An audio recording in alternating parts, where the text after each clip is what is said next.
right, so for the second section,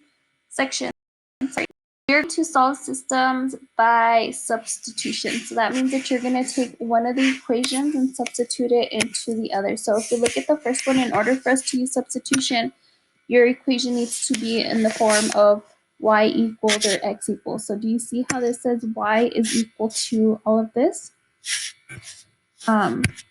So then that means that this is ready to be substituted. Instead of y, you're going to put that in here instead of y. So that one's already set up and it's ready to go for you to start the solving systems by substitution. So what I'm going to do is I'm going to go ahead and move on to this one over here, where your equations are not set up like that because your x and your y are on the same side of the equal sign. And the same with this one, the x and the 2y are on the same side of the equal sign. So we need to get one of them to be x equals or y equals. So if I look at this first one, we have the y that's right here, and we have this 3y on this other side. So what I'm going to do, and I'm going to do my work down here, is we have 3x plus y equals 11. And so I'm going to take this 3x and I'm going to move it to the other side of the equal sign. So what I do to one side of the equal sign, I do to the other side. So to cancel out that 3x, we're going to have to subtract a 3x, and it cancels out on this side of the equal sign. And then I drop down the y, and it's a positive y because of this plus y, and then equals. And then here I'm going to write negative 3x, and then the 11 is positive, so we have to write it as plus 11. Okay, so now we have it in the form of y equals negative 3x plus 11. So we got the y by itself. Now this equation right here, I'm going to write it down here next to it. It is x plus 2y equals 12. Okay, so these are the two given equations. Now we know that y is equal to negative 3x plus 11. Okay, so what I'm going to do is, instead of y right here, I am going to substitute this negative 3x plus 11 instead of y. So I'm going to rewrite the equation. I have x plus 2, and then instead of y, I am going to put negative 3x plus 11, because that's what that's equal to. And then equals 12. Okay, so we take this equation here, and instead of y, we plug it in for that. And then we are going to simplify the equation. So because you have this 2 outside of the parentheses, we're going to have to distribute this 2 to each term inside the parentheses. So we have x. Now 2 times negative 3 is going to give us a negative 6. So we have to write as negative 6x. And then 2 times 11 gives us a positive 22. And then on this side, we have equal to 12. Now we don't need to multiply the 2 times the 12 because the 12 is not in parentheses with this one. Okay, so it's done there. And then we are going to combine our like terms, 6 and negative 6 together. 6, x and negative 6, sorry.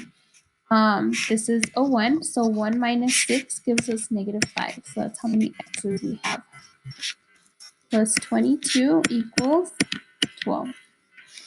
Okay, then we start solving for x. So to find out what x is, we're going to take this plus 22 and we need to move it to the other side.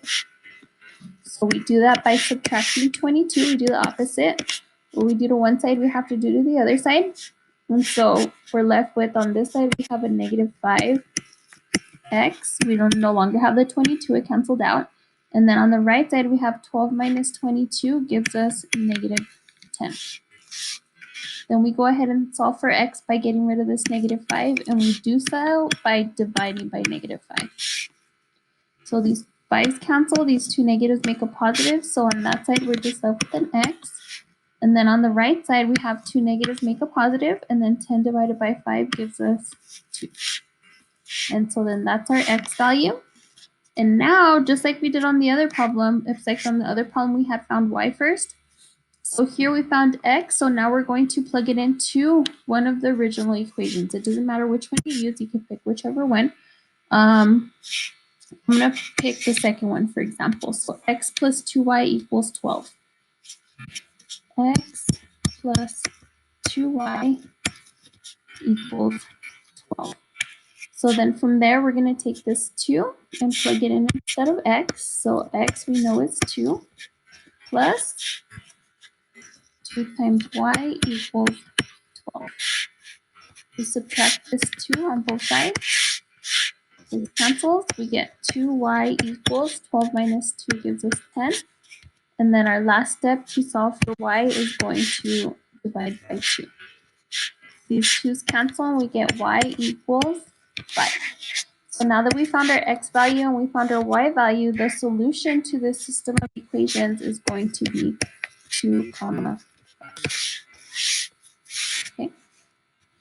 Now on the next one, I'm going to go over the next one with you also, just because this one is a little bit more difficult because it's going to be fractions, and I know fractions are very hard to work with.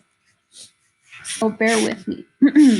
All right, so this one right here, I'm going to go ahead and change this one to get it to be x equals. And the reason why I'm picking this one here is because all we have to get rid of is this 9 right here in the front.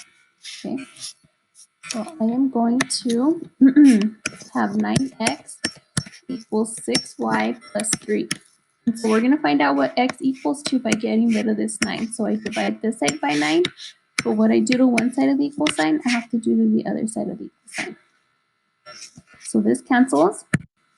And we are getting x equals 6 divided by 9. We're going to simplify that. We do 6 divided by 9. When you simplify that as a fraction, it gives you 2/3 y.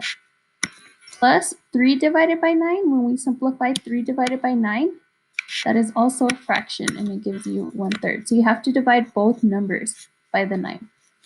Okay, so now that we know what x is equal to, we are going to take this and we're going to plug it into the other equation, the equation that we haven't worked with yet. And so instead of x, I'm going to put all of this in there for x, because that's what we know x is equal to. Okay, and that's why this is called solving by substitution, is because we substitute one of the variables. Equals 2. Okay, so I'm going to go ahead and take this, and instead of x, I'm going to put all this in here. So I'm going to start writing it 6 times, and then I leave a good amount of space for me to write in that function. So it's going to be 2/3 y plus 1/3. Okay, so that's all I did right here is just plug in that x for here. I haven't really changed the equation. And then here we have minus 4y equals 2. The rest of it stays the same. So then from there, we're going to go ahead and distribute this 6 to each term. So then we're going to do 6 times 2 gives us 12. So it'll be 12 over 3y plus 6 times 1 is 6. So 6 over 3. Okay. Now the 6, you don't have to multiply it times the -4 because this -4 is not inside of the parentheses. So we don't have to multiply that. We're just going to write it as -4y equals 2. We haven't messed with that yet. Okay. Now we do have another step to simplify this section. 12 divided by 3 gives us 4. And then we have the y. Plus 6 divided by 3 gives us 2. Minus 4y equals 2. Oh wow, this one is interesting. Okay, so then from there, we have this 4y and we have this -4y. Both of these are like terms, so we combine them. So when we combine these two, they end up canceling each other out because 4 minus 4 gives you 0. So we're not left with any y's. And at the end of this, we get 2 equals 2, which is a special case. When 2 is equal to 2, now it doesn't matter what number it is. It could end up being 5 equals 5, 7 equals 7. As long as it's the same number, that means that we have infinitely many solutions. So that means there's an endless amount of numbers that you can plug in for y that would make this equation true. So there's not just one number for y, which is why this happens.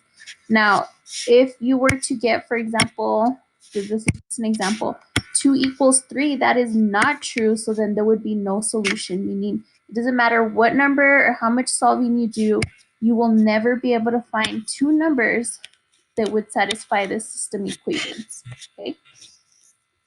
So then this is just your answer, infinitely many solutions, and the rest of that is your work. If you have any questions, let me know. I can help you out a little bit more. Bye!